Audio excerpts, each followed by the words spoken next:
Good evening and hello everyone and happy 4th of July to everyone out in the US. Hope you're having a wonderful day and the festivities just carry on forever. Tonight my guest is MJ Dickson. Hi MJ, how are you doing? I'm very well. How are you doing? Cool, it's so nice to see you. Yeah, Likewise. I haven't seen you since Chapter Mallet and my gosh, that was Oh, an awesome night. that was amazing. I had such a blast. 4 days in Shepton Mallet was incredible. Yeah, Very I did cool. too and that was amazing. And like the sort of the activity which was coming through was brilliant, wasn't it? Oh my gosh. I Yeah. had a couple of terrifying experiences Wow, over awesome. the couple of days that you guys were with us, actually. Yeah, it was really intense. It's a fantastic location and it's It is. absolutely massive. So definitely moved up on my watch list to do another investigation there very soon. Yeah, I definitely want to go back because I spoke to a prisoner at the end, and my gosh, the information I got from him was special. And Yeah, if I keep persisting, I'll actually find out who that is. But I'm going to watch it because it was quite recent, and his family yeah, will still be around, and the victim's family will be around. So it's absolutely. kind of a special one, isn't it? I picked up on a few very recent I deaths. I think one of them was around 2012, Oh, 2013. So, ouch. Yeah, very recent. that's too raw. Yeah. Yeah, absolutely. So definitely one of the most incredible places I've ever investigated. But yeah, Yeah. hi everybody. Hi Sylvia. Hi Hi. Lee. Hi Liz. Hi everyone. It's got so much going for it, hasn't it? Yeah, definitely does. Well, Yeah. I mean, we actually investigated for 4 days prior to Shepton Mallet. We were at the Of Spirit course you Inn. did. Yeah.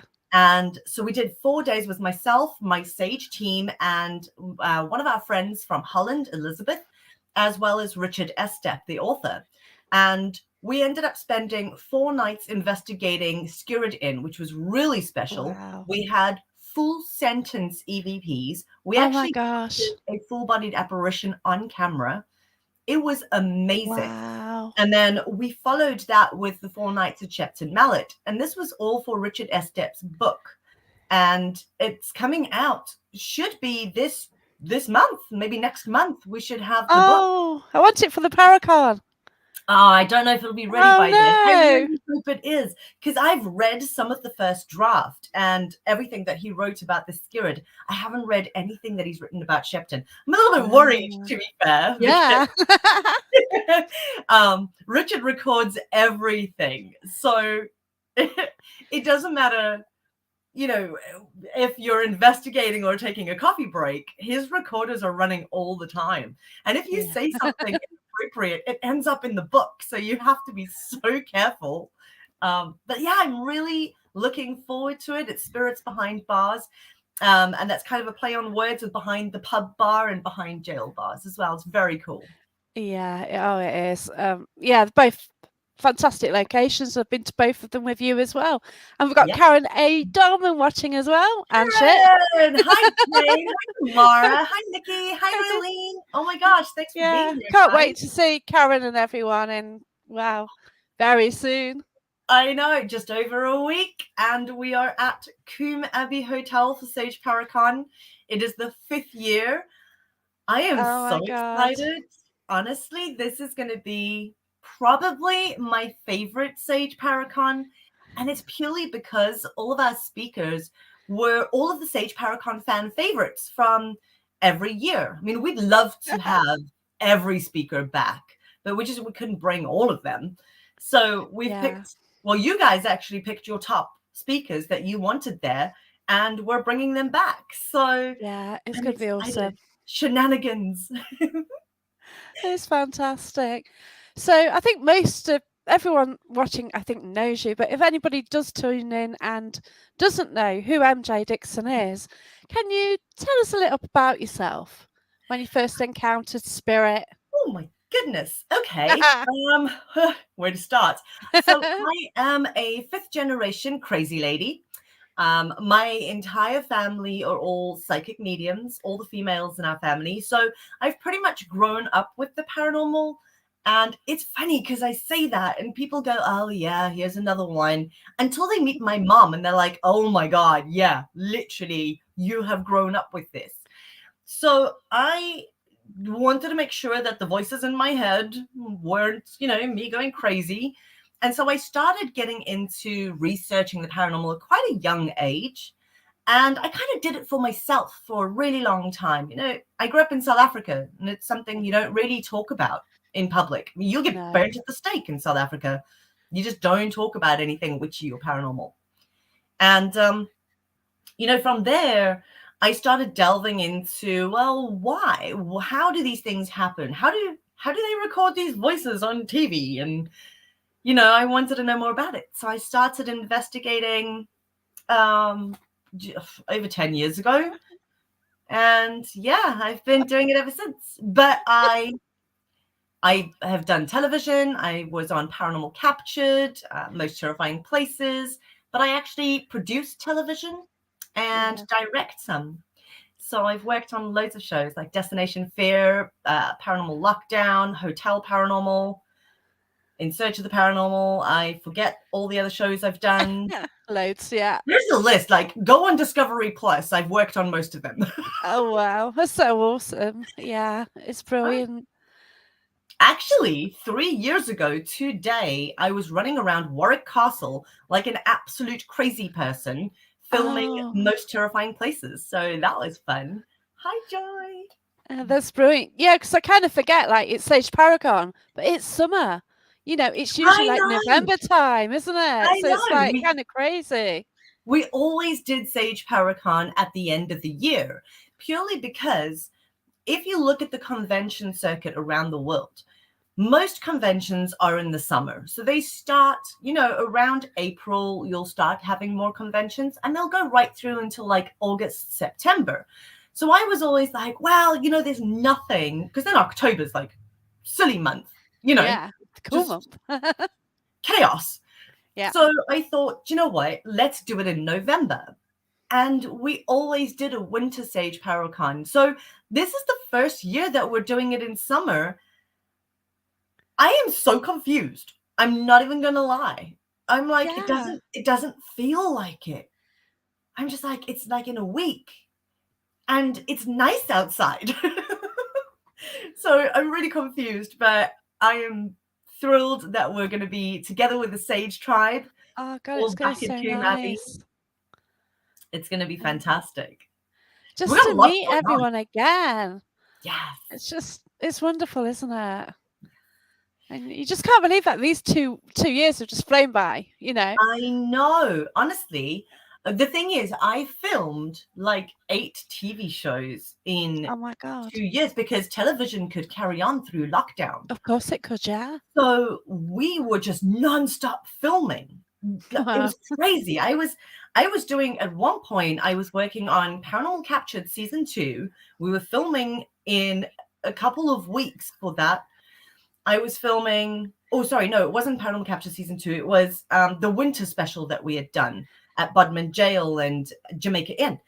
And so we were doing that filming. I was actually Oh, at Bodmin Jail for a week filming In Search of the Paranormal. And then at the same time, I was producing another show, Hotel Paranormal. So it was oh my like gosh. 3 TV shows at the same time. So I didn't feel locked down. I Yeah. mean, it was nice to have a break from events. But yeah, it was crazy. Oh wow. That's just so awesome. Hi Louisa. Um, Thanks everyone for joining us. If you have any questions for MJ, please add them to the live chat. And yeah, please see how we go. share this and tell everybody. Hi everyone. Hi Terry. Hey Vaughn. So okay, like you've been around the world. Yes. What's your best US location? Belgrove Plantation. Right, okay. That's where you Honestly, did the Paracon. I fell in love with Belgrove Plantation in King George, Virginia. It's a really old plantation. The house is built in the 1700s, and it's just phenomenal. It's built on the grounds of the Rappahannock tribe, the Indian tribe on the Rappahannock Wow. on the river. It's just, hey, there's Ronnie, Belgrove Plantation. Yeah. Oh, that's Um, cool. so it's just the most beautiful, beautiful house. And Michelle and Brett and Tyler that have the house, they're the loveliest people. I call them my Virginia family, and that Oh, wow. includes the guys from FPRI and Middletown Paranormal. I love the guys out there. They've become such good friends of mine, and That's lovely. Belgrove itself has so many layers of history. It was the birthplace of President James Madison. Wow. So it's very, very cool. There's just so Yeah, much going on there. definitely. But the EVPs and the activity there is off the charts.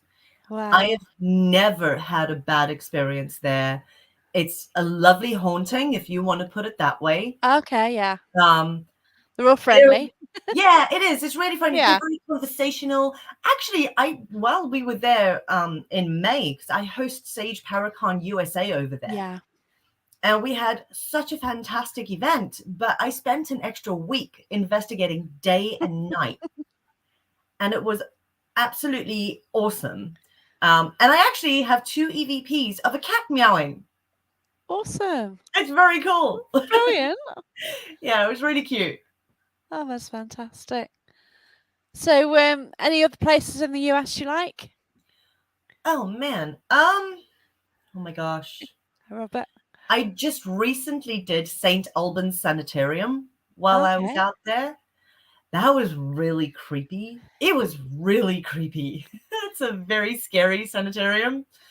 Um, but the EVPs and things, again, they were just phenomenal. At one point, we were down in the isolation rooms, which is Oh, where they used to keep all the alcoholics and drug addicts and that sort of oh thing. gosh. They've got these cells, the isolation cells. And so we Okay. were sitting down there and we'd put a REM pod at the base of the stairs and we're setting up, getting ready to do EVP and stuff. And we heard what sounded like footsteps coming down the stairs. And John from Fredericksburg Paranormal kind of goes, well, hello. And then the REM pod at the base of the stairs triggers. So we're like, oh, okay. So he says, I thought we would just come out and join you down here in isolation room. And there's a class A EVP of a male voice saying, it's my room. And Oh, it's wow. crystal clear. It actually gives me chills just thinking of it. It was Yeah. really awesome. Very, very cool place. At one point, Tyler heard footsteps run up behind him. Tyler's from Covert Paranormal. Very cool guy. He heard these footsteps run up behind him. And so he kind of turned around and he was like, are you behind me? And when we played the recording back, you hear, I'm behind you. Oh my And God. it was creepy and Absolutely awesome. Does very that cool place. does that affect you though? Like, are you're empathic and you're sort of picking up? Yeah, it was really Oh, difficult that's a bit doing the hard. asylum, purely because there was a lady who was repeatedly raped, and it's a very Oh dark thing, gosh. Right. really Yeah. traumatic experience. And she lost a child. And the story goes that she actually hid the dead baby in her room. Oh my It's God. very, very sad. It's such a heartbreaking story. And being up in that room, that area, she eventually committed suicide. And being in that area was just overwhelming. Oh gosh. Yeah. It was really hard, especially as a psychic medium where you're hearing her cry and other people in the room are going, hey, should we do EVP? And you're like, oh, Oh it's no. it was really harsh, but an interesting place to experience. Yeah. But it's interesting, like if you can communicate, because it might help her in some way. The Absolutely, fact yeah, that you're listening to her. exactly. Yeah. Sometimes they literally just want their story told. So, Yeah, that's right. we all need somebody to talk to. When Yeah. we're down and we're depressed and we're going through something really crap, our first instinct is to turn to a family member or turn to a friend. Well, most of us anyway. And if you Yeah. are battling and you feel like you're on your own, you should be turning to somebody around you for that support. We have these support systems. And if you Yeah. just imagine like they're in that headspace and they're trapped in that moment, they could use a friend. They could use somebody just to listen.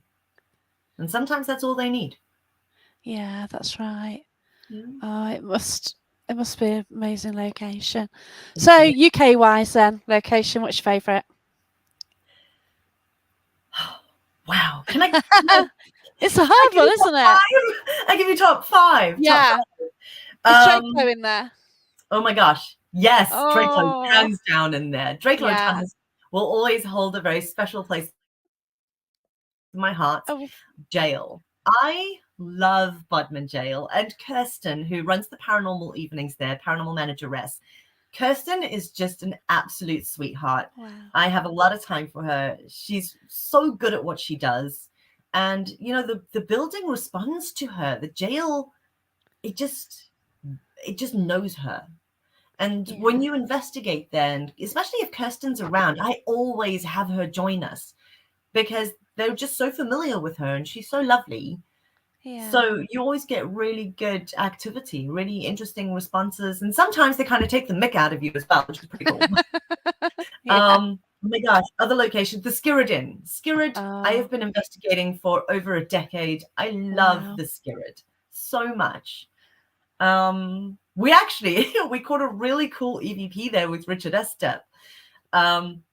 We were doing sort of a human pendulum experiment, and Corin from Sage, Corin Gretton Yeah. West, she was the human pendulum, and we were like asking questions and seeing how she would respond and that sort of thing.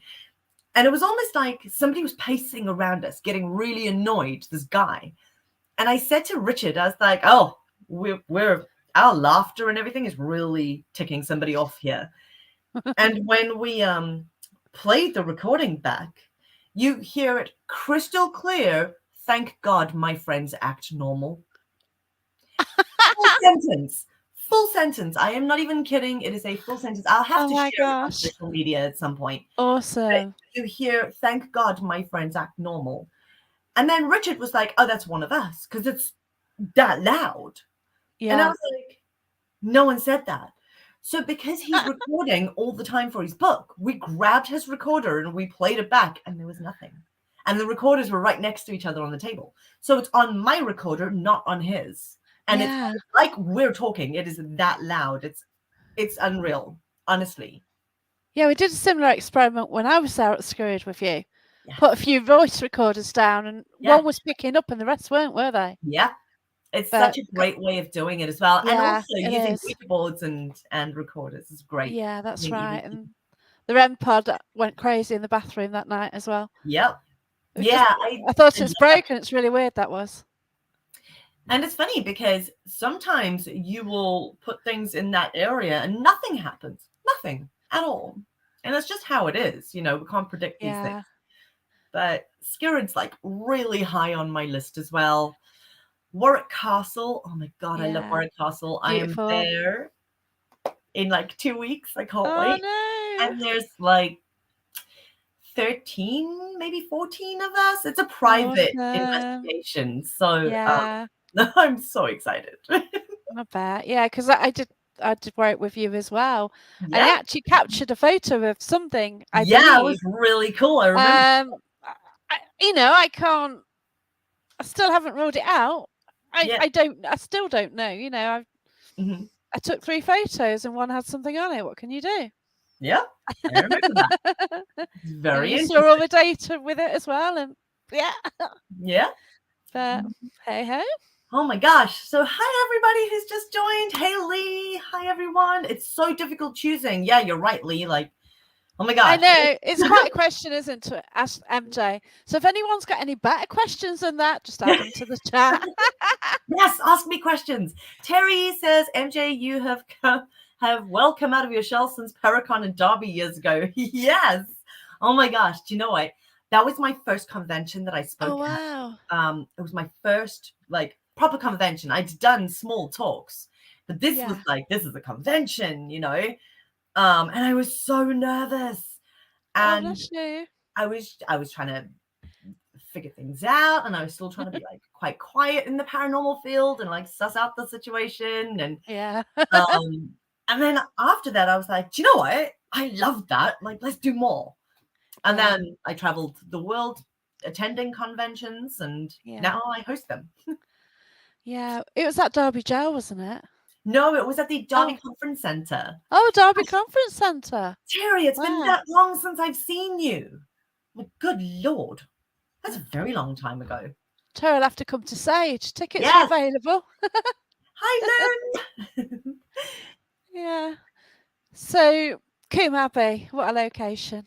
Oh my goodness. I mean, let's get real here. It is like 10:53, I Yeah. think. Is it Oh, 10:53 or 10:56? I mean, how many centuries of just layers and layers of history? yeah. Really cool. So, I mean, there's stories of a murdered monk. There's a really cool story about David Bowie, but I'm not going to spoil that because people who are coming to Sage Paracon will hear the story. There was a monk that was murdered there. It was also the childhood home of Queen Elizabeth. When she was a child, they were trying to abduct her for the gunpowder plot, all Wow. of that, and that all went down at Coombe Abbey. So yeah, it's pretty cool. It's It's fantastic. funny because I say to Americans, I'm always like, they're like, "Oh, what's the oldest building you investigate?" I'm like, Coombe Abbey is like older than America. Like, it's older than your country. It's older than South Africa. Oh, wow. It's crazy. It's brilliant, isn't it? So I've got a brilliant question here from Karen. Thanks, Karen. On any of your investigations, have you ever encountered a being that was not human in origination? If so, what? Yes, I have definitely encountered so many elementals over the years. Now, elementals are born of earth energy. You find them a lot of the time when there's any sort of witchcraft and pagan practices. Because I mean, we call on elementals and things to help us with our witchy work. Oh, Um, but also they generally protect, areas or water sources or all sorts of things. And I've come across some really interesting elemental creatures. I've also come across a few things that, I mean, I don't, they're not human, but I don't really know what they are. Um, yeah. you I just want to put them into a category, don't you? You do. And you know what? Y- We're so wrong for doing that. We just go, oh, it's a ghost. And Yeah, I think it's so bad to put things in these little boxes so that we can try and understand them. I mean, if you think of it, look at Coombe Abbey, for instance, right? yeah. Centuries of history. What if somebody is haunting that place that is from the 1100s or 1200s? Hmm. Okay. And that spirit has seen the world evolve. They have centuries of knowledge and understanding around them. So you're going, oh my God, it's the ghost of a guy. Well, that being is so evolved. And then you have people that go to these investigations and go, what color t-shirt am I wearing? Yeah. Like, you could ask any about the universe and how things work and the other side and have a really in-depth conversation, and all you're worried about is what color t-shirt you're wearing. Guaranteed it's black and 3 sizes too small. Yeah. You're a paranormal investigator. But That is the problem though. At events, people tend to ask the same questions. yeah, And they just don't know how to get away from this set yeah, script. Most actually, of the public events and everything, you come out with it, it's yeah, absolutely. you know I was just thinking of this, talking of elementals. I had a really cool experience with an elemental at Belgrove Plantation. I was outside and I could hear, it's about 2 o'clock in the morning, and I could hear this humming, like men humming as they worked. So I was determined to try and record this. Like, I was hearing this audibly. This wasn't wow. mediumship. This was, you could hear it, like My in the gosh. tree line in the woods next to the house. And I was like, wow, that's really interesting. So every night I went out trying to debunk this. I was like, maybe it's bullfrogs, maybe it's an Yeah. animal, maybe it's, who knows? We've got to try and debunk it. Yeah. And so I went out there with Elizabeth the one night, and she Oh. heard it, and I was like, that's what I'm talking about. This is weird humming.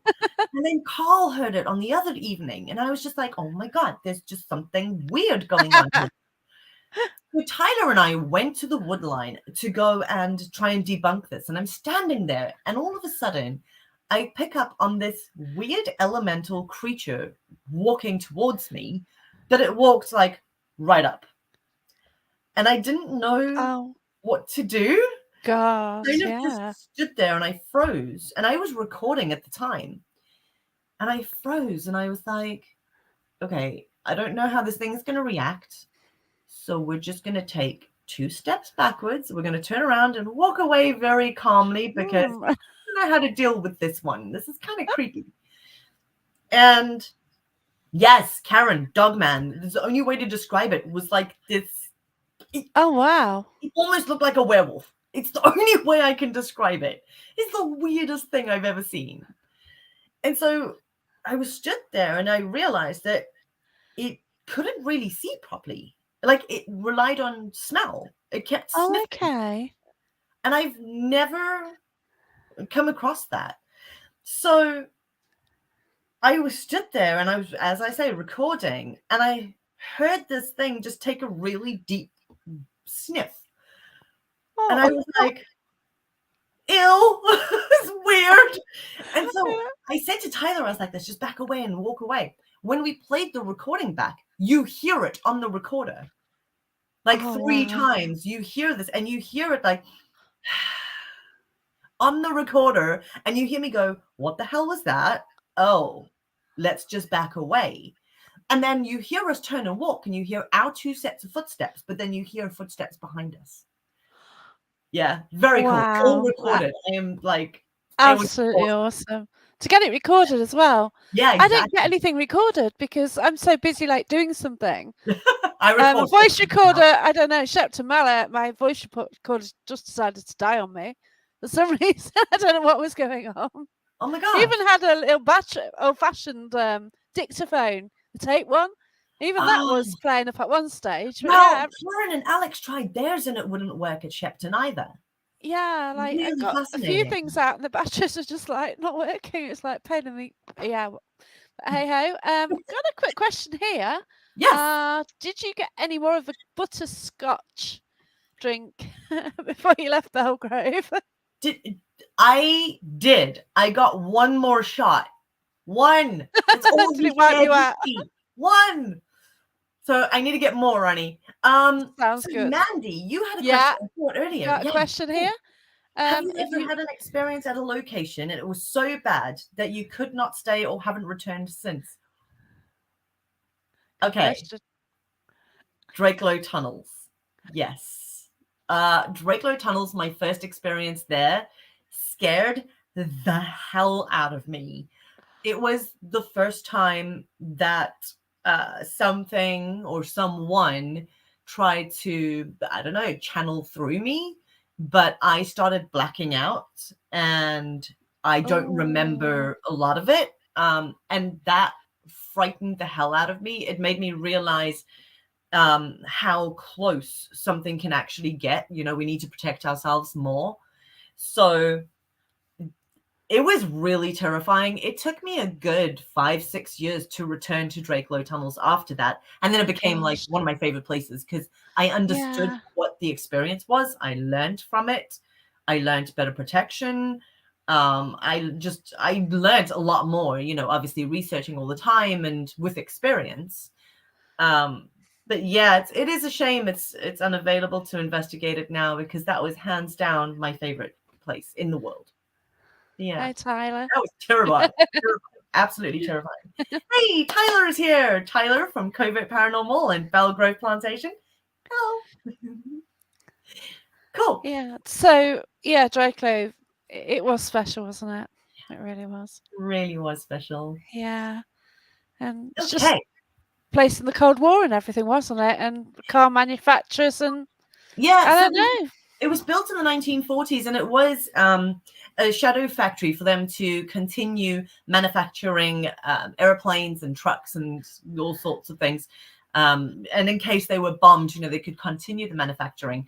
And then after that, it was used as a nuclear bunker, and it shut down in the 90s, I think. It shut down completely, and then it was taken over by Sid and them, and used for airsoft and all of that sort of thing. And he had so many paranormal experiences that he opened it up for people to investigate. Yeah. I think one of my creepiest there, one of the guys who volunteered there, Mike, said that he had a delivery that was arriving in the yard, and the guy who was delivering whatever it was asked him if he could kind of peek his head into the tunnels to just take a look around.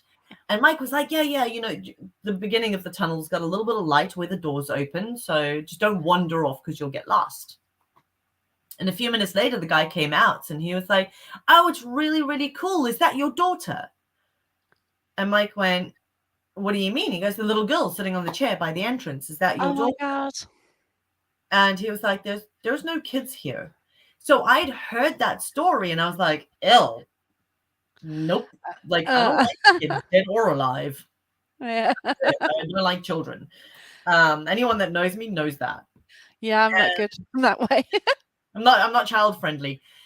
And we were doing an investigation there, and I left a recorder running in the hospital, in the medical bed. And Carl was sat in there really quietly. And again, you leave 2 recorders, just in case. And on one of the recorders, you hear a child. It sounds like a little girl going, Mom, Mom, Mom. Oh, Creepy as hell. There's no kids there. Like, that's what's cool. happening to the child? I think it was so cool when we were down Drakelow and you got your guitar out and just I sat love there, doing and an that. entity got so close to you. Yeah, I love doing that. That all started when, were you with us when we did the investigation and we played Vera Lynn through the tunnel Yeah. system, and we stopped the music and we carried on recording, and we had a Class A EVP of a guy's voice saying, I like that. Yeah. And It's just, it broke my heart. I was like, this poor guy's just in these dark tunnels. And, he just misses music. He just yeah. wants something from the outside world. Oh, it's So awesome. It really was. Yeah, I, just to do something like that. so I took my guitar every time after that and I played a gig for them. I do it at the Skirrid Inn as well. I Oh, play a full cool. gig in the bar and put REM pods everywhere. And I've actually decided that I want the ghosts to help me write a song. So they need to give me the lyrics and the chords to play through Spirit Box or Oh, EVP, lovely. and I'm going to write the song and then we're going to play it for them. Oh, that's so brilliant. Yeah. That's cool. I've got a lovely question here from Sylvia. And I met Sylvia. Oh, at Shepton Mallet. So cool. What place is on your list that you would like to investigate, MJ? How much time do you have? Waverly Hill Sanitarium. Oh God, yeah. Have you been? I haven't. Wow. I really want to. Sweet Springs Sanitarium. I really want to do that. Oh my gosh, there's so many. Like 90% of America. Where else? I mean, I've done Poveglia Island twice. Oh yeah, I know. That looked really interesting. Actually, it was Wow. pretty boring. Oh, I'm not gonna okay. lie. No, it was really not that active. Everybody always goes, "Oh, Poveglia, Ghost Yeah. Adventure. Zach was possessed again." Again. So I mean, it's very cool to visit. They Yeah. actually grow grapes there now. It's a vineyard, so Okay. which is kind of weird because like 80% of Poveglia is human ash, so the wine is a bit questionable. Different flavour. I don't know if I'd go that far. No. There's actually another island. Now, Poveglia is completely off limits. You cannot get on the island at all. It's completely illegal. It's privately owned. So there's another island called San Servolo, and it's about 15 minutes by vaporetta or water taxi, water boat, from Venice, and it still has the asylum standing. So you can Wow. walk through. It's actually a museum, and it's Oh, really cool. cool. Like they still have all the torture devices. They still Oh have gosh. everything in there. My God. So it's very, very cool. And I found that to be a whole lot more active than Povelia. And you can go and book a tour for like $5.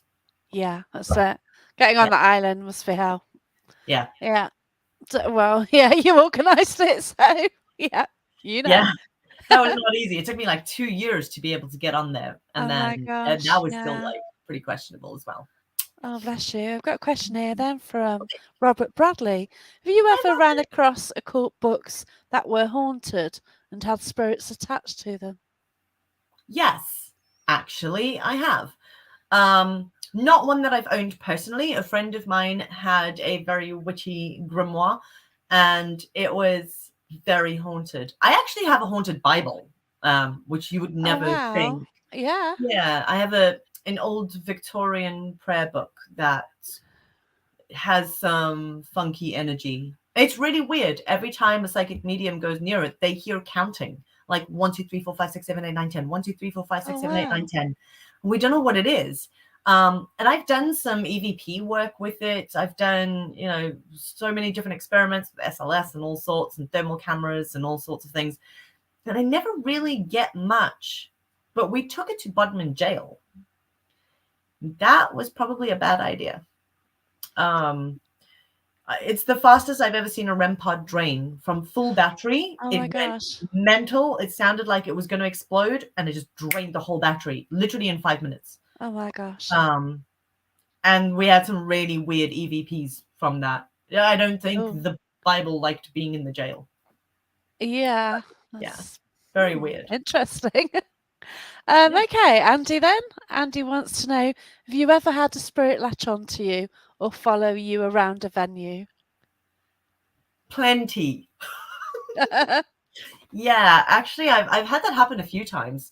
Um, Drakelow Tunnels, again, we were filming our show called In Search of the Paranormal, which you guys can find that on YouTube.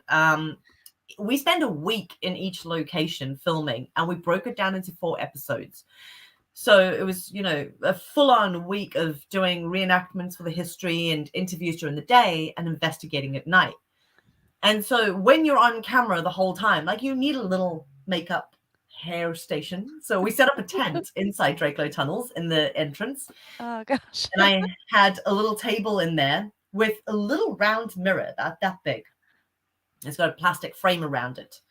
And it was lying flat on the table behind me. And I just like refreshed makeup and hair and everything. It's like, right, guys, let's get ready to do the next interviews.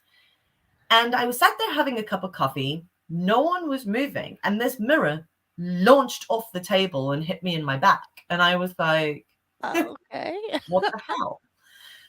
Anyway, we finished filming and everything. And about 2 weeks later, there was just something not right in my house. And my mom woke up. The mirror was in her room. And she woke up with a woman shouting at her saying, turn the mirror around.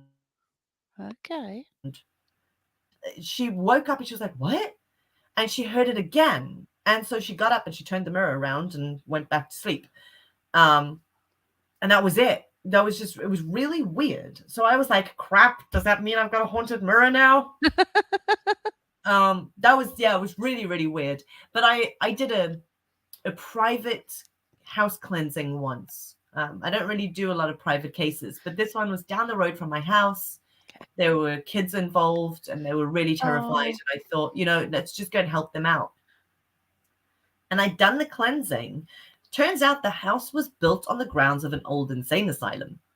oh And my they were gosh. seeing an apparition of a woman wearing a nightgown, like a hospital gown. And she was really Oh wow. disheveled and she looked really malnutrition and, Yeah. malnourished. And it was just a very intense haunting, especially for the kids to be witnessing this creepy lady in their rooms. Yeah.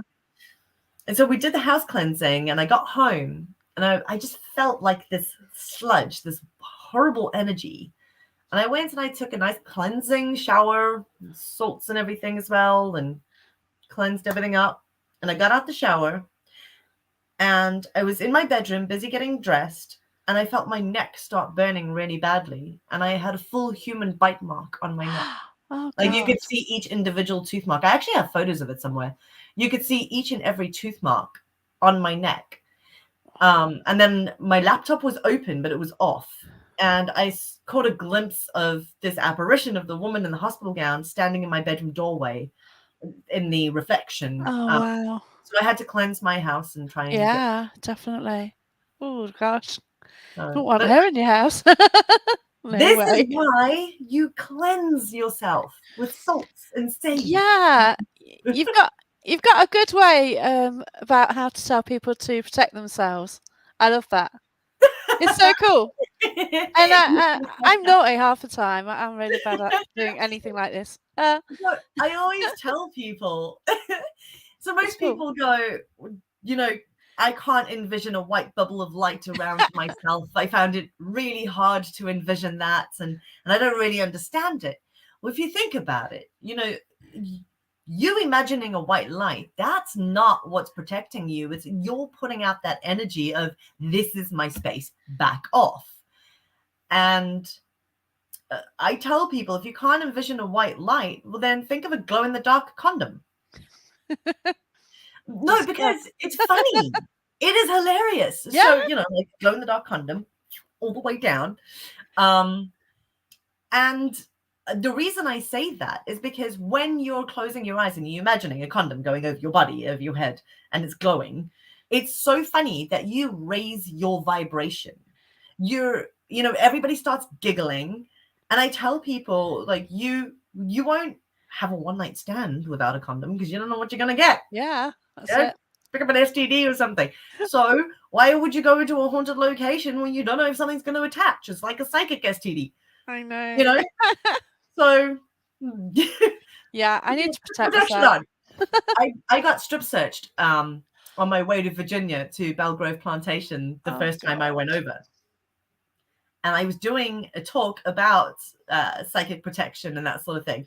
And I thought it'd be really funny to take 200 glow in the dark condoms with me to throw at the crowd. And so I had these 2 boxes, 100 condoms in each, glow in the dark condoms. And I got strip searched by TSA. So I get pulled aside. The woman's like, "Do you mind?" I'm like, "Nah." She's like, "My colleague's going to go through your hand luggage." Gosh. So funny. So I'm like halfway stripping and I go, "Oh shit." It's going to be awkward. Yeah. So I told her about it, and this is why I have these 200 condoms in my bag. And we walk out, and she's trying to contain her laugh. We walk out, we're trying to act all serious. And this guy stood there with a box of condoms in each hand, and he's like, "How long did you say you were in America for?" And I was like, 10 days. Busy. He was blood red. It was so funny. It was absolutely hysterical. But yeah, so psychic condoms Wow. work, guys. Remember your protection when you investigate. Don't take them through customs. Yeah, be careful. Oh no. Okay then. Anthony's got a question. Sure. How do you follow that one? Can I ask you guys an intellectual question? Is a person reincarnated, reborn into this world, a spirit, a phantom, or a ghost? Again, I think we are putting things in little boxes, whether you want to say spirit, phantom, ghost. I do believe that we come back again if we haven't learned the lessons that we've learned in this life. So Yeah. think about it. You've gone your whole life with all of these experiences, and given that most people don't remember any of that in their next life, you do have some children that will say things like, "When I used to be big, I was a pilot," and they are obsessed with airplanes. Yeah. You do have some instances where memory is retained in the afterlife and into the next life. I don't know what we would call it. I don't call it a phantom, Yeah. a spirit, a ghost. again, I just think we're labeling things that's much bigger and much broader than we understand. Yes, difficult Um, one. I don't like touching fruit because it's sticky on my fingers. Past life regression to 1200s. I was a fruit seller at Nottingham Castle. see, There you I go. hate water. I am absolutely terrified of water. Turns out, past life regression, drowned as a witch. Wow. Some things didn't change, but Yeah. I'm still here. Um, this That's is cool. another thing that I was reading up on quite recently as well. I've been doing quite a bit of research into this. So I've been working a lot with Richard Estep, Yeah. and we have been doing a lot of psychic remote viewing. So he will investigate Wow. in America. He doesn't tell me where he's going. He doesn't post it on social media, nothing at all. And he'll call me up and go, "Hey, are you free to remote in?" Oh my He could be in gosh. a house, an asylum, a jail, anywhere. No video, just audio. We'll have a Zoom call, and I will give him all of my psychic impressions. And through doing that, it got me down some rabbit holes about like past lives and energy and that sort of thing. Yeah. And it made me think about this. What if we know if somebody, for instance, has a kidney transplant? Hmm. Sometimes when people have an organ transplant, they start craving the same food as the person that Yeah. the organ from, or they have strange dreams that seem like really vivid memories that could be the organ donor's memories. That's especially with heart Yeah. transplants and things like that. So I found that really interesting, and there's a lot of research that has been done on cellular memory. So what if a lot of the memories that people are having that they think are past lives, what if it's passed down like your DNA? Like your Oh parents both have gosh. brown eyes, but you have blue eyes, but your grandparents all had blue eyes, and it kind of skipped a generation, right? So what if your grandfather was a pilot, and he was a pilot for so many years, and then your mum has you, and you're obsessed with airplanes, and Wow. do you know what I mean? So Yeah. it's like ancestral memory. So what if Interesting. that's passed through DNA, like cellular memory is through organ donors? And that isn't that a possibility that some of our past lives that we think are past lives are actually our great grandparents or somebody further down Gosh. in our family line that maybe was a practicing witch or pilot or whatever the case is. It's very It's interesting. mad, isn't it? The more you think, your head can just explode, can't you? You just try and go down one route and then oh wow, Yeah, this I is go in crazy, rabbit isn't it? holes all the time. I love it. Oh I god, love I it. do. Yeah, I've got crazy things on my past life at the moment. I've got to do That's another so one just to good. find out what on earth's going on. Question here from Karen then. Okay. Um, and shit. Have you ever experienced what appears to be an extraterrestrial or ultra dimensional from another planet or universe? Extraterrestrial, no. Ultra dimensional, yes. I haven't seen Little Grey Men yet. I'd like to. I'm Yeah. like, beam me up, Scotty. I want to know. Um, but I did have an experience where I tapped into a really weird energy, and I kept hearing them talk about the many. And it was almost like a council of higher beings. Wow. Don't really know much about it. I'm the wrong person to ask about that, honestly. Okay. I don't really have that much experience with it, but it was interesting and something I'm totally open to and I want to know more. So, but Yes, yeah, it's something to do with you and your higher self. could be, It's but mind blowing, isn't it? I don't Yeah, know. it's one of those, Karen's the isn't it? person to ask that Yeah. question. Oh Um, my gosh, Karen. Yeah. he connects in the most Genius. incredible Yeah. way, and just to I mean so many different dimensions and things that I'm like I need to learn. That's why I attend her talks and Yeah. read her books. They're Yeah. amazing. Mind blowing her books are. Yeah. Mhm. Does Oh, do and Does Duncan get bothered by any of your home spirit visitors? Yes. Actually, not that long ago, I can't even remember. I think it was just I got back from Bodmin and I had two wonderful gentlemen from Bodmin Jail follow me home.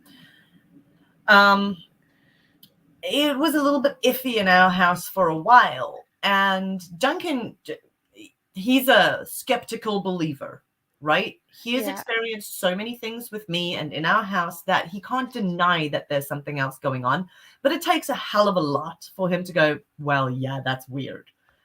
So he's very skeptical. And a few months ago, he was fast asleep. I was downstairs in the living room, and he literally yelled my name so loud. I I didn't know what to think. It was such a like gut wrenching like shout. And I bolted upstairs. I think I did 15 stairs in about 3 steps. I was up my staircase so quickly and burst into our bedroom, and he had a massive red mark on his side of his face. Something had punched him in the head. Oh So gosh. yeah, that was pretty scary. I was Yeah. just like, right, get the sage, get the Palo Santo, we're Sort it pressing out. now. That was really creepy. Generally, I don't tell him things because he doesn't want to know Yeah, I guess. Doesn't want nightmares. myself. And Karen says that she is going to be doing a talk at Sage Paracon UK all Yeah. about connecting with your higher self and spirit guides and interdimensional beings. And yeah, Yeah. I'm That's excited. cool. I'll be there. Well, I'll be there for all the talks. I'll have to be. Yay. We've got an interesting question here then from Anthony Hayes. It's basically if a person's got a gift and it freaks people out Hmm. and sort of people can't understand it, Yep. um, it would blow your mind. Would you question everything Everything you've you've ever ever known. known? And should you Would keep it quiet about it? best thing? Okay, Anthony. So when I first started developing my mediumship, I mean, I've had experiences since I was 3 or 4 years old. It was my earliest mediumship experiences that I can remember. I kept quiet about my mediumship until like 3 years ago. I mean, I've been investigating for years. It's just, it was never something because I can't explain it. I don't know how I get the information. I don't know Yeah. how I can hear them. I cannot tell you scientifically how this is possible, which freaks my brain out because if I can't Yeah. explain something to you, then I feel uncomfortable. So I kept quiet about it for a really long time. Close friends and my family knew about it, which made me Yeah. laugh because recently with the work I've been doing with Richard Estep, somebody commented going, "Oh, all of a sudden she's psychic." I'm like, "Pating, I just woke up today. I decided to be psychic, Yeah. guys." No, it's always been there. Um, but I kept quiet because I was really scared of how people would react, especially being South African and Zimbabwean. We weren't Oh, really allowed to speak about it at all. In the yeah. UK, it's more widely accepted, and in the States. Um, so, from personal experience, I went from keeping quiet for a really long time. And when my mediumship first started kicking in, I used to have what we call psychic Tourette's, which I still do, but not as bad anymore. I would literally walk up to people and be like, "Hey, by the way, Grandma Joe says hi. Uh, Can, can you take whoops. her home now?" And I realized that people didn't like that. They didn't respond well to that. So, as a psychic or anyone with any gifts, it is really important that you keep things to yourself unless you can kind of judge the person that you're having the conversation with. If they seem a bit closed off to it, don't go having psychic Tourette's and blurting out, "By the way, your dad says you packed your wedding ring in that cupboard," because it might freak them the hell out. So I always say don't ever read for people unless they've asked you for a reading. Yeah, that's it. You know, there are subtle ways to drop in conversations that you're sensitive or whatever the case is. But don't be like, oh, yeah, I'm kind of sensitive and love the paranormal. Hey, by the way, Grandma Joe says hi. They're still not going to accept it. Yeah. You know, there's an etiquette when it comes to reading for people. You I'm have all such for a reading. responsibility. Absolutely. That Yes. that's why that's why I can do readings, but I don't do readings because people cry. Yeah. And I don't. it's hard. Like there's a couple of times people have been crying and because you've got it the nail on the head and it's like, oh my God. So Okay, I'm really bad for that. That's why I don't read for people as well, because yeah. I'm a super emotional person. I'm Yeah. really emotional. I just think, oh And no, you're crying. Stop yeah, it. when somebody else cries, I cry. So I'm like, Yeah. do not shh. And then I'm like, cry together. Yeah. That's why I don't do it. Yeah, it's like I just like I've not been doing it long, and I don't say that, but I've been I can't doing even see development somebody about cry 8 on years. TV and I start crying. So Oh, reading is bless you. Okay, got a good question here from Chris. Have you ever run into a situation where you're using a Ouija board, but the person who you're trying to reach isn't able to read or spell? yes, absolutely. This has happened. I mean, if you think about it, especially here in the UK, you know, we're dealing with centuries of history, and somebody may not have been quite literate, or you know, it could have been somebody that had absolutely no education whatsoever that you were dealing with. And so sometimes, and also again, centuries of history. So sometimes it's Old English, and they try spelling something, and then you're sitting there going, yeah, this makes no sense to me. Um, but something really cool that I did have happen during one investigation. Um, we had a group of people on the board. I wasn't. I was kind of overseeing the whole thing, making sure no one's pushing it like, hey, my dead uncle's here, of course. He shows up every time. Um, you know, so I was trying to make sure that it was a legit as can be Ouija board session. And it started spelling out just like gobbledygook. People were like, meh, this makes no Yeah. sense. And for some reason, I just went, do you know what? Write everything down. Write it all down, every letter, and let's stick it in Google Translate. Maybe it's a language we don't know. And it turned out Wow. to be Basque. And they were answering Oh our direct questions in a language that nobody around the board could speak or let alone even knew of. my gosh. Very cool.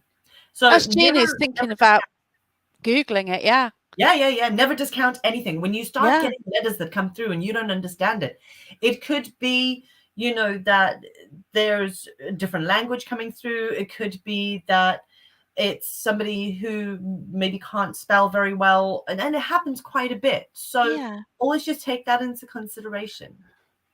That's I right. love Ouija boards, by the way. Ouija boards are like one of my favorite things in the world. Yeah. I've got 4 in my car. They kind of Just live in my car. carry 4 of them in my car. When I Yeah, flew to I don't know America, why. I think it's because, like, if I'm going to an investigation, they're in a funny box and you usually lose a planchette unless you're yeah, it's careful. true. So Yeah, I'm yeah. Um, not gonna I get battered or anything. I went when I flew to the States in May, and as I was going through the UK security side, my hand luggage, I had a Ouija board right in the top of my hand luggage, and they always pull it because of all the tech and equipment that's in that bag. They will always pull it for security. So I kind of walked up to security and went, "I'll meet you over there. You're gonna pull the bag. I know it. You know it. It's Yeah. fine. I'm used to it." And so I kind of walked to the end of the security thing, and he was laughing and joking, and he was like, "So what's in the bag?" And I'm like, "A Ouija board." And he was like, "Yeah, nope." I'm like, "It's good, you can go." Bless you. Oh, Andy's got an interesting comment.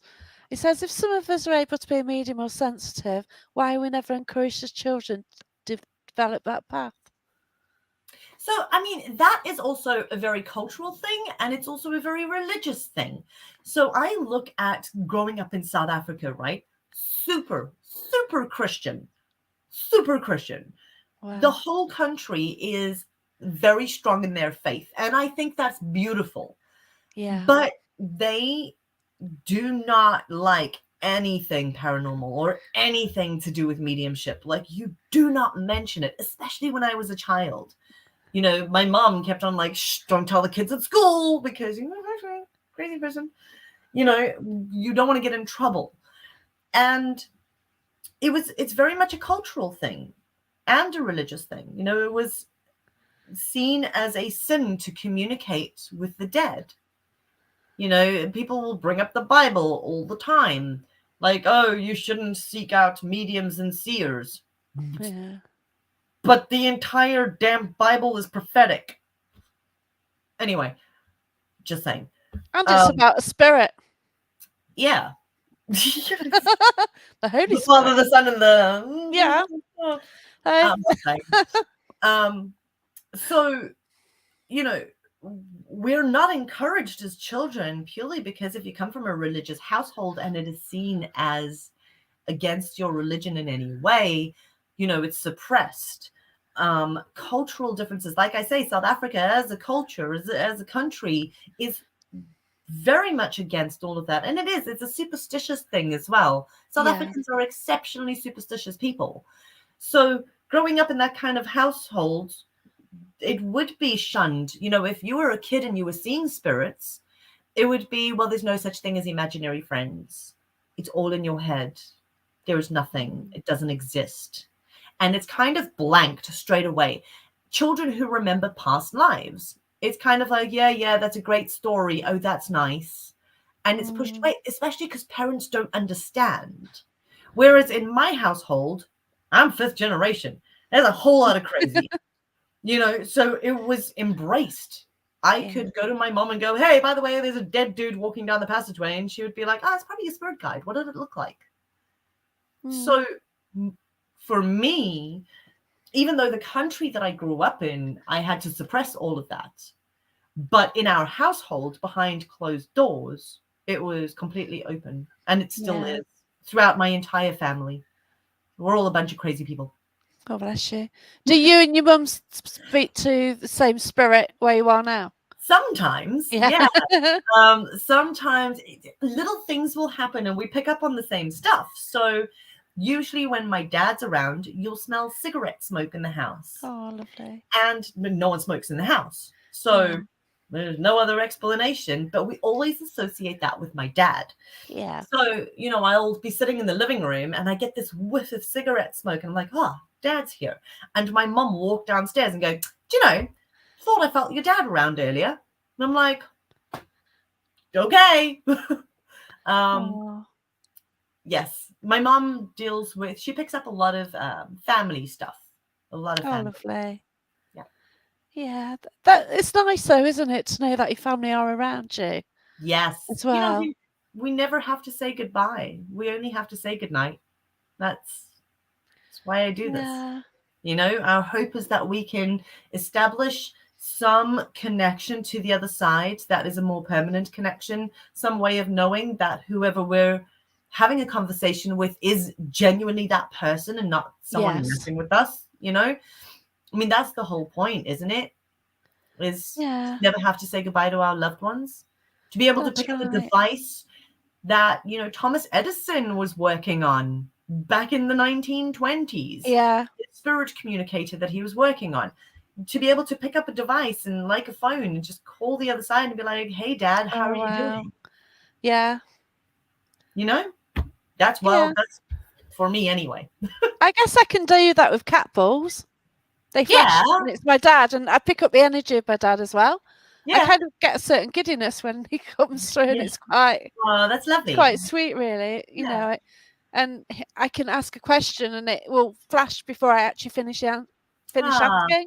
that's So very cool. he's really good at working on them. So yeah, it's cute. Oh, I'm Um, loving the questions, by the so way. yeah, they're brilliant, aren't they? I've got one from Anthony. I've got a comment there from him. So Lee had a planchette turning about in a church. Just him on the board after everyone else had removed themselves from it. Well, that's really That is cool. brilliant. Yeah. That's very cool. Do you know what? We recently did an investigation, and there were 3 people on the board, each of us finger lightly on the planchette, and it was spinning underneath our fingers. It was really cool. Very, very cool. Oh, Yeah. Anthony wants to basically thank you Oh, you're so welcome. for the response. He's telling a stranger about his guardian angel and the mind-blowing coincidences that continue to reveal themselves around him. Passed away very young, but keeps Oh giving my gosh. signs. Wow. His name was Dylan and the entire number plate. That's That is awesome. I good, isn't mean, talk it? about signs. You know, That's our fantastic. guides give us signs all the time. And you don't have to be, you can be as psychic as a doorknob and they can still get signs through to you in your dreams, in all sorts of things. We just need to pay attention, right? Yeah. I mean, here's an example, and I use this example all the time. I was looking for a new deck of tarot cards, and I was in Salem, Massachusetts. So there's every second shop is a witchy shop. Cool. So, with Salem. So I Awesome. was walking into one of these shops looking for some tarot cards, and I saw a deck that I really liked, and it was a crystal deck. And so I picked the cards up, and I was walking around with them, and they were designed by a lady named Jade Sky. And I had no idea who this woman was. I was like, I don't even know if I'm going to connect to these cards or what the hell. Like, let's just carry them around. If the energy feels good, I'll buy them. And I was walking through the shop and I thought to myself, all right, spirit guides, listen up. If I am supposed to buy this deck of cards to do readings for people, give me a sign. And I just heard somebody go, stop. And I was like, oh, okay. So I stopped and I heard, look up. And I looked up at the bookshelf in front of me, and there was a book called Signs from Your Spirit Guides by Jade Sky. My God. I was like, well, clearer than that. Wow. Literally, Signs from Your God. Spirit Guides by the same person who designed the cards deck. And I was like, huh. Gee, that's unreal. So Ooh. that's a good one. Who's the most famous person you have sensed on an investigation? Okay. On an investigation, I'll give you 2 examples. On an investigation, it's Aleister Crowley. Wow. And this was at Warwick. Warwick Castle. Yay! Yeah. So Aleister Crowley used to hold seances in the Kenilworth bedroom with Anne, the 4th Countess of Warwick. And Anne was obsessed with communicating with the afterlife. So she would bring in psychic mediums from Birmingham and Coventry and even as far as South Africa. And so they used to hold seances in the Kenilworth bedroom all the time. One of the stories is that a servant in the castle had stolen something and they were going to stash it away and go and retrieve it later on. But they were killed. There was somebody else who was murdered in the castle. Sir Fulk Greville was murdered by a servant in the castle. He was one of the owners of Warwick Castle. So there's a lot of murder and mystery and things. So she was obsessed with trying to figure out what treasure was stolen and where it was hidden. So she was always doing these seances with Aleister Crowley, doing automatic writing. Now, we did Sage Paracon 2 at Warwick Castle, the entire event. And we investigated the castle. And during the investigation, it was Sage Paracon 1, we did just the investigation of the castle. So during the first Sage Paracon, in the investigation, we started getting all of this information come through on the Ouija board in the Kenilworth bedroom. So each group was getting like a little bit more, a little bit more, a little bit more. Then Sage Paracon 2 rolls around. We go back to that room. We're getting more information, more information, more information. So I took all of this information. We had the name Edward Jameson. We had another name, Richard, a woman's name, Sarah, the whole story about this treasure that was stolen, etc., etc., etc. I took all the information and I went to Warwick Castle's historian. And I was so excited. And she was like, nope, none of it makes sense. Can't verify any of it. And I was like, well, there goes that idea. So I kept the notes. 2 years later, I get this feeling like, put the news on. You need to watch the news now. So I'm like, well, that's really weird. Put the TV on, and there's a whole story about Warwick Castle that had found 2 wax-sealed envelopes in a box of records that was some of the bills and records and things that was at the Warwick County Records Office. They cracked open these wax seals, and it was the original transcripts from Anne the Fourth Countess's seances with Aleister Crowley, her automatic writing. And it was all the information that she was getting from spirit. But it was the name, I, Edward Jameson, haunt this castle. Telling the story of the spirit, the servant who had stolen the treasure and hidden it somewhere else and was murdered. We had the name Richard, so did they. We had the name Sarah, so did they. All of our information that we got a century after their seance was identical. And the castle didn't even know that information. So it's not like any of us on the boards could have faked any of that, because the castle didn't even know that story. My gosh. So that was amazing. That's fantastic evidence. Yeah. And I was in Warwick Castle just before the investigation during the day, taking photos of each room, checking where there's any wax figures or anything. And I bent down to take a photo of the sign that says it's the most haunted room in the castle, etc., etc. And when I looked at the photographs, in the window behind me is a full-bodied apparition, and it looks like a man holding a pipe. And Aleister Crowley used to smoke a pipe. So it was very cool. During a psychic reading, I can't tell you who I was reading for. I can tell you she's from a very, very well-known American TV show. Very well-known. And I was doing the reading. I had no idea who I was reading for, by the way. A friend of mine had asked me to do a reading for her boss. I didn't know who her boss was. She had just started this job as a personal assistant in LA. So I didn't know anything about her new job. She just went, can you do a reading? And I went, yeah, let's set it up. It's fine. It's for your boss. I'll do it. And I started doing this reading for this lady. I had no idea who she was. And Kobe Bryant came through, basketball player. So that was, I didn't know who he was, actually. Right.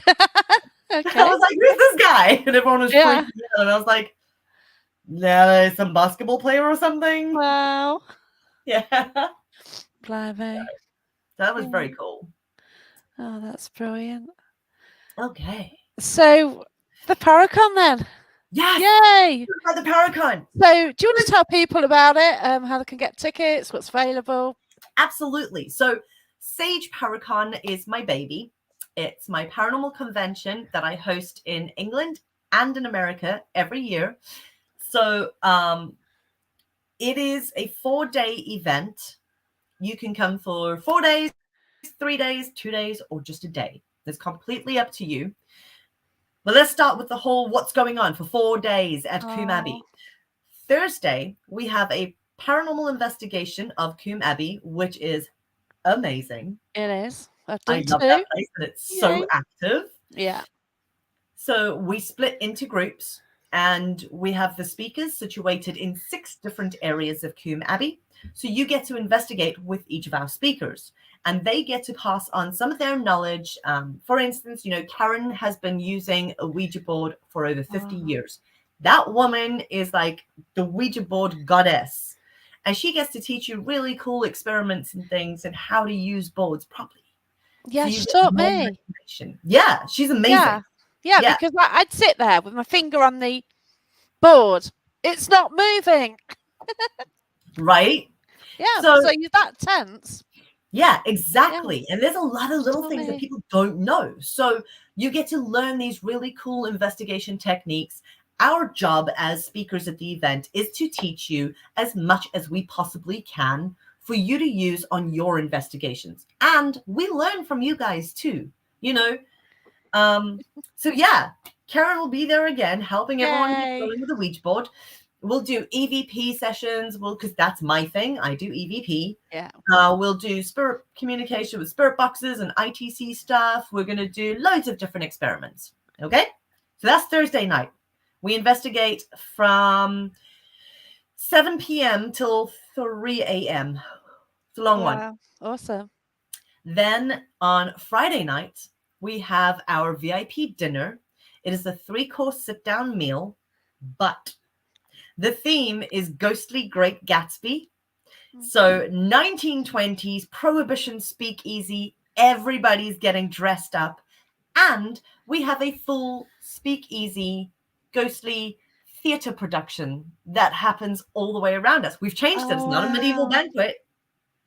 Now, the whole theme is that Lady Craven, the owner of Coombe Abbey, is bored, and it's the 1920s, and she wants a party. So she calls all of her friends from London to come and throw a massive party, but it's prohibition.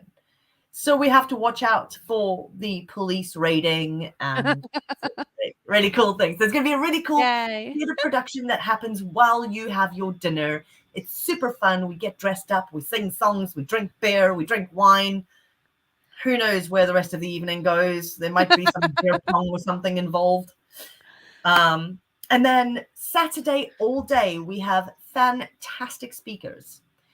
We then have a VIP party on Saturday night, and the theme is horror movie night. So you can come dressed as anything from a horror movie, anything at all. You can be a victim, you can be the killer, you can whatever the hell you can be a ghost, whatever. As long as you are a horror themed outfit, we have prizes for best dressed. We have karaoke, aka Yay. karaoke. Cool. We have it's one hell of a party. Like It the parties are is. legendary. Oh, God, yeah. They And are then amazing. And they Karen's are really brilliant good. at the parties as well. I mean, listen, if there's one thing I know how to do is throw a party. Oh, definitely, yeah. Yeah, And the then medieval one that time was crazy, and then yes. yeah.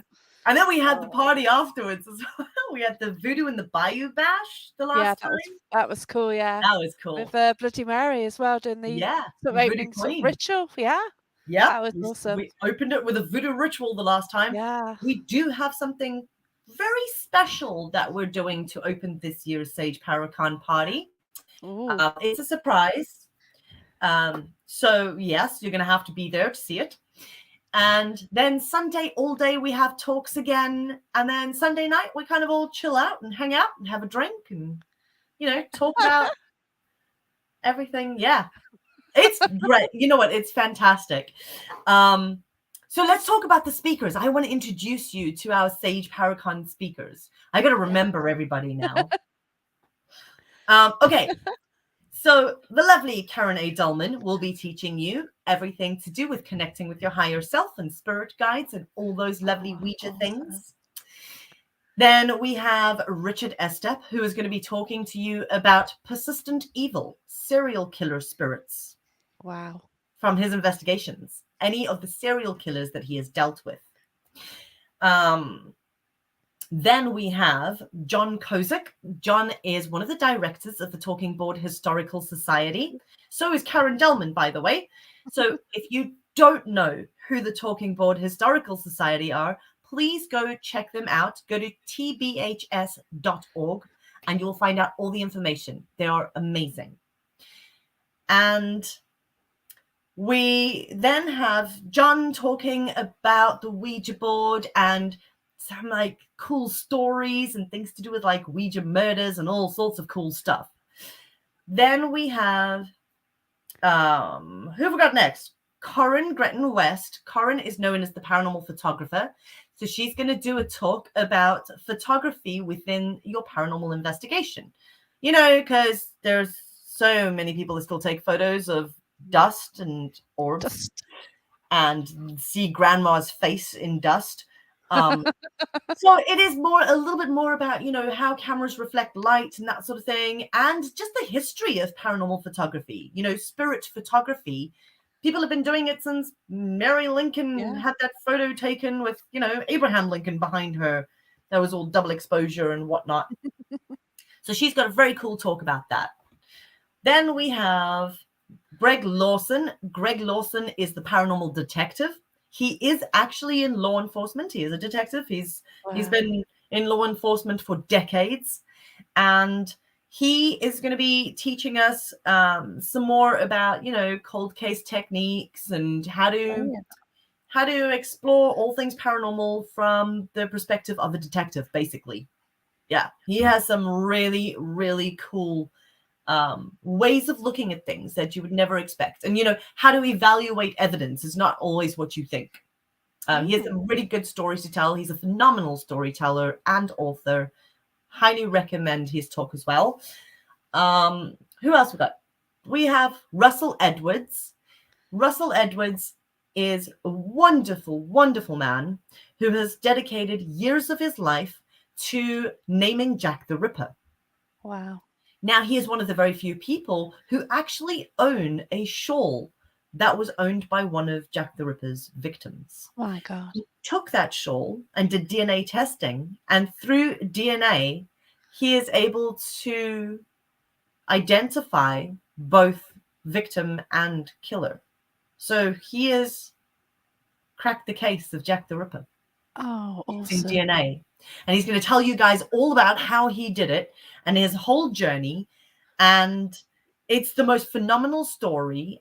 He is also an author. He has a book out called Naming Jack the Ripper, which is very, very cool. So you can check that out.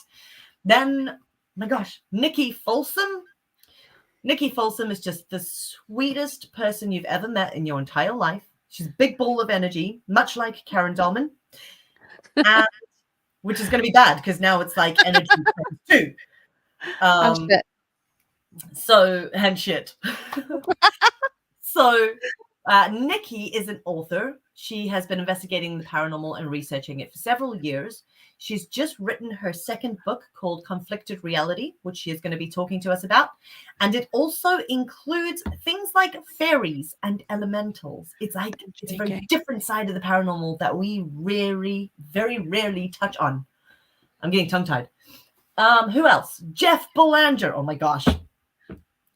Of course. The one and only. I love Jeff so much. Jeff Belanger, if you don't know who he is the writer and researcher for Ghost Adventures. Oh, wow. Yeah. It's cool. Yes. I didn't. Didn't you know that? No. Oh, Jeff, yeah. Jeff has worked on all 18 seasons of Ghost Adventures. He is one of their main researchers and writers.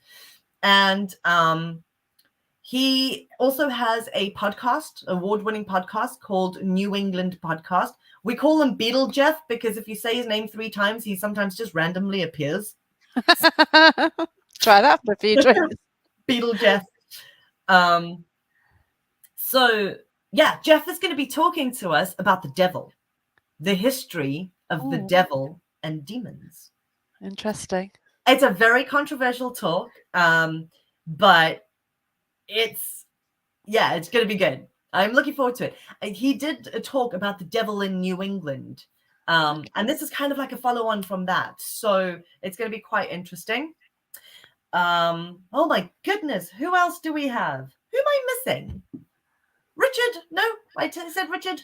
He didn't. I don't think you did mention Richard. Did you? Yes, Serial Killer Spirits. So Richard, Karen Dullman, Greg Lawson, Jeff Belanger. Oh, of course, we have Janet O'Carroll. She's from England, and she is a wonderful psychic medium. She's just sweet as pie as well. Mad as a box of frogs. I'll let you know now. She's batshit crazy, but I love her. And she's going to be doing psychic games. So she's going to be teaching us some really cool experiments and games that help us enhance our psychic abilities. That's cool. Yes. So it's like Psychic Olympics, basically. Yeah. I'm very excited. And then we have Jessica Potter. Yeah. Jessica is the mermaid medium. She is a phenomenal medium. And she is actually going to be doing a psychic demonstration for us. So she is going to do a full mediumship. Yeah. Like demonstration. What do you guys call it? Gallery reading? Do you call it? Demonstration. Podium. Like on a podium giving readings or? Yes. Yeah. She'll be giving readings. Yeah. Who else? Sagers isn't coming anymore, Karen. Unfortunately, Aaron Sagers had to cancel this year.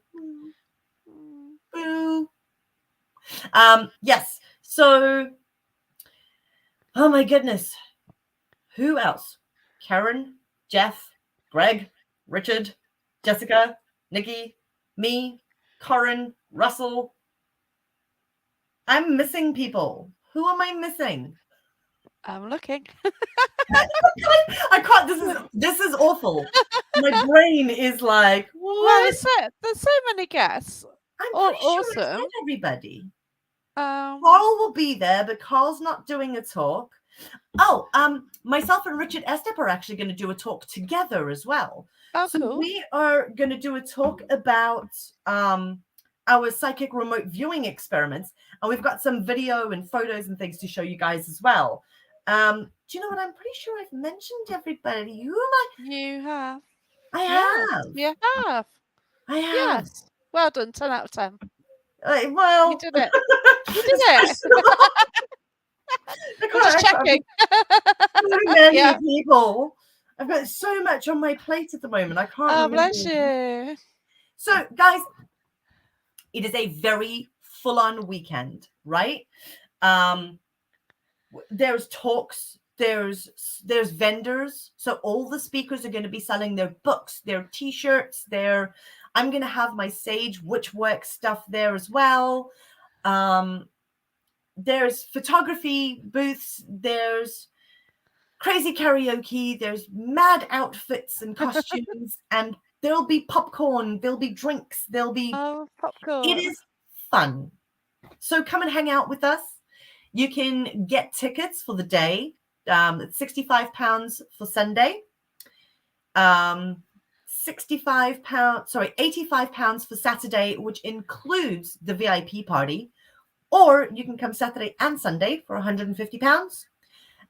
Or you can join us for 3 nights and do the VIP dinner, or you can join us for 4 nights and do the investigation, the dinner, and the weekend. Yay. Can't wait. It's fun. And it's a really nice energy as well. So yeah, the people are so lovely. Like, everyone everybody's wants to lovely. be there, and yeah, it is nice. Everybody, every year we have people that always go, each and every year, people go, oh, I don't know anyone and I've got no one to go with. And I tell them, come on your own, because the Sage tribe are so welcoming and they're so lovely. Just the nicest people. I mean, some of these people have been coming since 2016 every year, right? It's like one big family. And for all new people, you are welcomed into that family straight away. We love having new people. And it's a really cool vibe. Come on your own. If you don't have anyone to be there with, let me know that you're coming on your own. And trust me, you will have an entire tribe of friends by the end of the day. That I can guarantee. I'm on my own. But you came on your own first year. Not quite. I did on the second year. Yeah, on the second year I did. Yeah, you came on your own. Yeah. So But that's cool. we had people who just didn't know anyone at all, and they turned up, and now they're really good friends with all of us. And we don't do this whole, what I hate about conventions, this whole thing of, oh, the speakers are over there because obviously they're talking, they must be better than everybody else. Bullshit. We're all learning from each other, and we all hang out and have a beer and talk about all things paranormal, and so come join us. It'd be fun. Yeah, it's just awesome. It really is. I've been really looking forward to it. And, like, everyone on Facebook, Facebook feeds are like brightening up all of a sudden. Like, hey, I know this whole week is just going to be like, everyone's sorting out the fancy dress. Yes, it's cool, isn't it?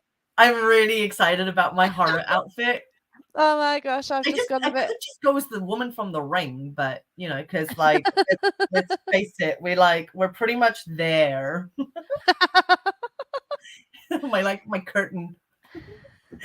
Oh, Andy says thanks for answering all the questions. Oh, you're so welcome. Thank you for asking questions. I appreciate it. Yeah, we've had some great questions tonight. Yes, thank you, everybody. Guys, if you want to know more about what we do as Sage, you can check us out on online, sageparanormal.co.uk, or check out Sage Paracon. We do it in the UK and the States. So if you're in America, happy 4th of July. Hope you have a great Independence Day. And come and check us out at Belgrove Plantation in Virginia in the end of September next year. We're doing it there. Wow. And then come and, hang out with us at one of our events. One of the talks. We do online events as well. Great ringer. Thanks, Lee. I mean, I usually get the da-da-da-dun. But, come hang out with us at Belgrove Plantation next year. Oh, I bless am you. going to be at Belgrove Plantation this Halloween. So if you guys are in Awesome. the States and you want to come and hang out and investigate at Belgrove Plantation with me, tickets are available at belgroveplantation.com. Oh my gosh. Yeah. Or you can, if you want to know TV stuff, because, I do that stuff, you can head to mjdickson.com and you can find out everything that I do. I'm trying to type it all in for you. I'm sorry. All right. I mean, you can find me on Facebook, MJ. MJ Dickson, or Sage Paranormal, Sage Paracon, any of that stuff. Yeah. Oh, just look up Sage on Facebook. It's a lot easier, isn't it? Than me trying to type it all in and not spelling it right or something like that. I thought, yeah. Thanks so much, MJ. It's Thank you awesome. so much. This was awesome. Thank you. And thanks everyone for all the amazing questions. Thanks For guys. watching. And I hope to see some of you at Sage. Yes. It's Come going to hang be out with bloody us. awesome. Yeah. Have a beer with me. It'd be great. We'll talk about paranormal all night. It's cool. Oh no. Talking about paranormal all night? Yes. Mean, and shit. and shit. Take care, everyone. Thank you. Cheers.